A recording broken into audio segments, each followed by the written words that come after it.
In Europe, Muslims are on the rise. And even though you hear about France and you hear about the hijab taken off women's heads and you hear about pressure in the streets, the reality is on the ground that in Paris and Marseille, two largest cities, in France, 45% of people 25 years or under are Muslims. 45% of the population. In Belgium and in Holland, recent studies have shown that 1 out of every 2 babies born in the hospital, they're Muslims. 50% of the children born in their hospitals. And you will see the numbers rising. Even here in the Americas, you will see a huge increase happening now.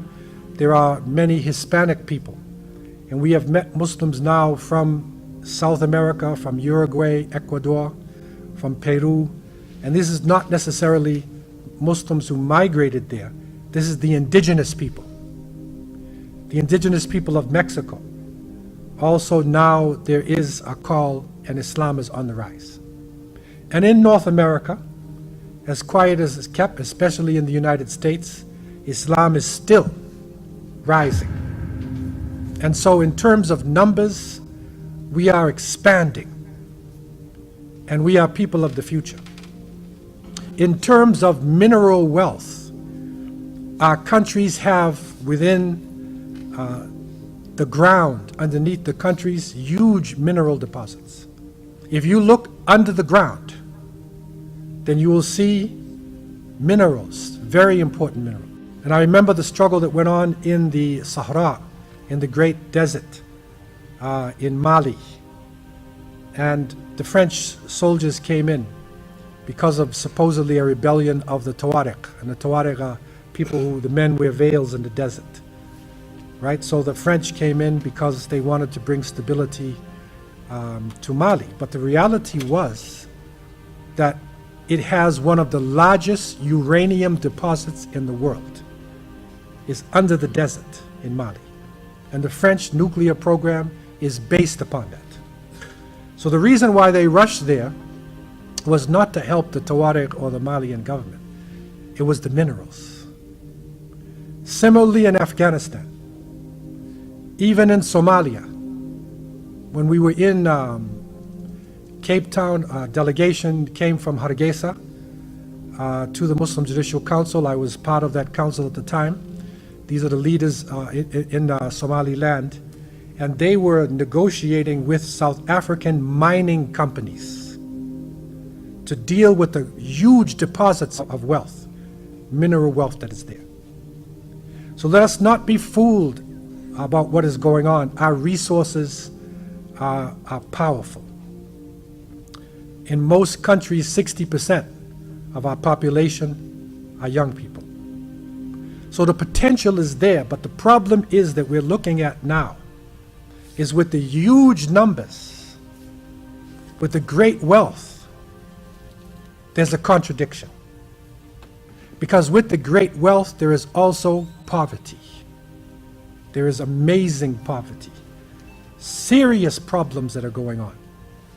And it is mind-boggling why Muslims coming out of the so-called Middle East, out of East Africa, even West Africa, would throw themselves into the Mediterranean just to get across, to go into Europe, to a place where the people do not want them.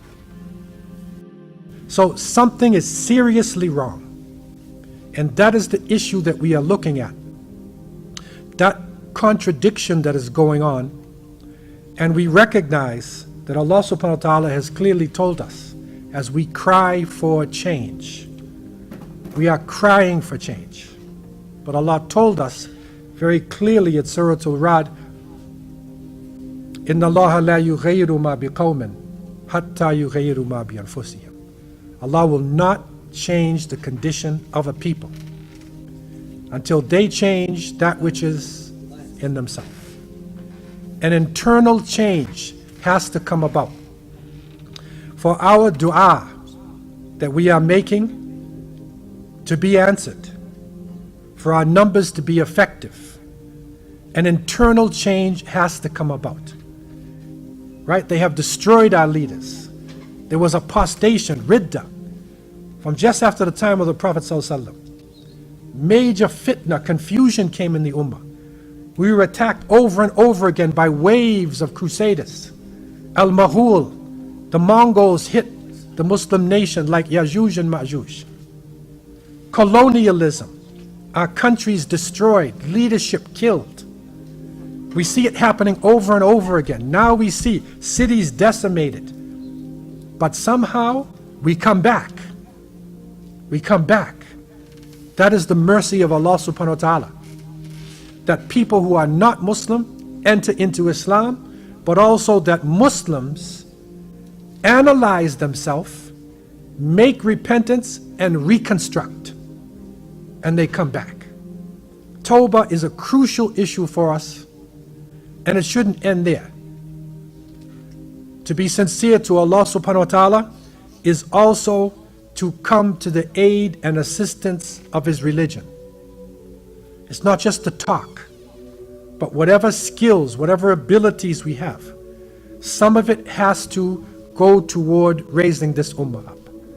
And this especially is important for Muslims living in Canada, who are living in North America, in parts of Europe where there is ease to a certain extent, where we have skills development training, that skills development training should not just be in order to get 2 houses or to have extra money, but something, we have to dedicate something in our life that we would use that skill that Allah gave us. Think about what you have, whatever it is you have, right? To take something that you have and give it back to the ummah. You will do something to assist Muslims.